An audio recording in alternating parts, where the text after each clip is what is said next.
The three major factors responsible for the current skills gap are lack of tech training, lack of soft skills development, and retiring baby boomers. In tonight's Skilled to Work, Clark County Career Center Director Eric Turbyfill says he can't do anything about retiring baby boomers, but his school is attacking the other two hurdles head on.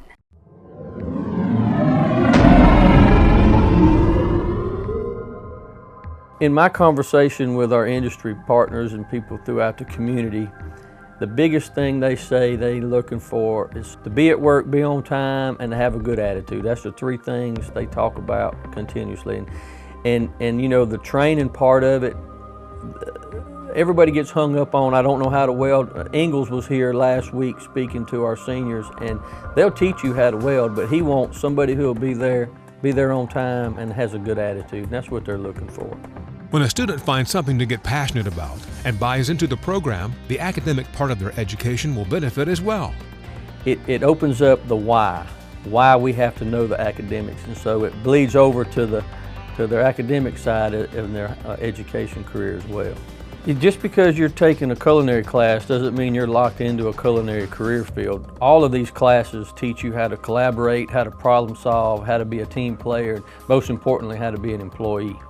Mr. Turbyfill says success stories are no longer the exception, but the norm. He talks about a particular student who managed to turn things around. Well, I'll just tell you, he wasn't a very good student to begin with. He was a C student with an occasional B, and when he found his calling, he turned into a straight A student in his junior and senior year. And so he's in college now, pursuing an RN degree. Education is great, but if you know your destination before you start, you will know which path to take, a path that may not even include college or tech school. People think you have to go to college or you have to get a degree or you have to go further in your education. I love education, but I think you need to find something that you're passionate about and then take the time and figure out what it's going to take to get to where you want to be.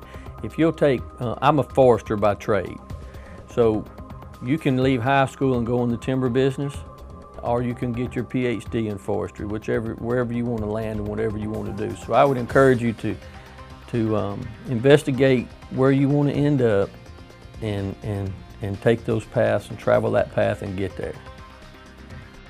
Skilled to Work is a Twin States news initiative brought to you by our community partners. There's a broad skills gap in America right now, as well as right here at home. But the Meridian Fire Department is doing its part to help bridge that gap. Their firefighters train and then train some more to keep them prepared. We have more in tonight's Skilled to Work.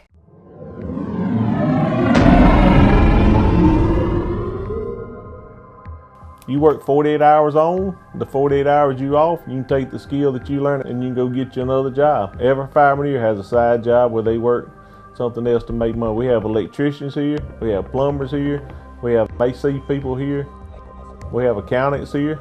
I got a young man that's got a business degree. He does business work on his days off. So we have all types of different people who work here. This is their primary job, or they have a side job where they make extra money. The firemen may have a second job, but the salary, schedule, and benefits they get are very competitive. Some of our firemen, they make anywhere from $60,000 to $80,000 a year. So it's a good paying job. So now they work on 48-hour shifts, 48 on and 48 off. Every 28 days they get 2 extra Kelly days off. It gives them 6 days off in a row. So that's what the firemen really like the most, is every 28 days they get pretty much a vacation, 6 days off. Anyone can be a fireman as long as they're at least 18, have a GED or high school diploma, and a clean background. Chief Evans says the Meridian Fire Department will teach you the rest. We're going to teach them what we need them to know. We're going to do all the training with them downstairs for about 6 months before we send them to the State Fire Academy. Once they go through the State Fire Academy, that's a 7-week course. They'll come out and we continue their training. They're going to go back to school and become a driver operator. They're going to learn how to drive the trucks and pump the trucks. We're going to offer an EMT class for them, the emergency medical technician class. We're going to send them to hazmat tech, confined space, trench rescue. We're going to send them to every class that there's available to make sure they have the skills needed to do the job properly. If you're a high school student and you really don't want to go to college, you can come to the Meridian Fire Department. You can start out around $45,000 a year with 30-year retirement, and you can be retired by the age of 50. That's a pretty good deal. Skilled to Work is a Twin States News initiative brought to you by our community partners. The Philadelphia Neshoba County Career and Technical Center in Philadelphia is home to over 250 students who are working hard to take their skills to the next level. We have more in tonight's Skilled to Work.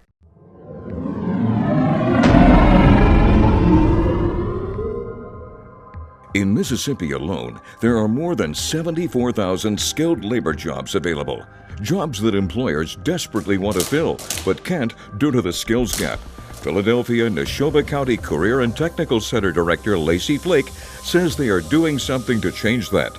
In Philadelphia alone, we have partners with local construction and forestry companies who are massive industries who are constantly looking for these skilled workers. They pay them very good salaries. These jobs are high demand, they're high pay, they're high sought after, but so many people just don't have the skills to fill those positions. That's what we're trying to do here, is bridge that gap.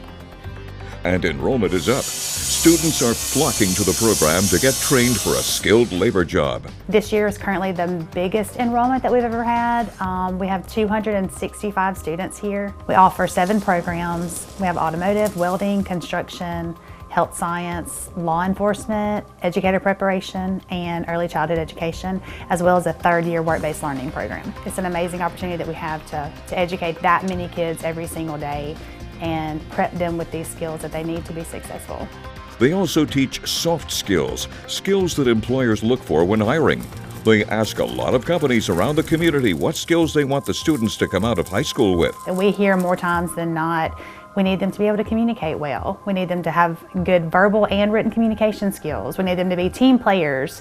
We need them to have a hard work ethic, time management skills, problem solving, critical thinking. So we spend a lot of time and embed all of those skills into our coursework here. People have started to realize that college is not for everybody, that it's not required for every position. For students who are interested in skilled labor, we strongly encourage them to come here and learn these skills. We want these kids to know that these jobs are here. They're not only in Mississippi, they are here in Philadelphia, Mississippi. And they are looking for these kids, these students who are high skilled and workforce ready. Skilled to Work is a Twin States News initiative brought to you by our community partners.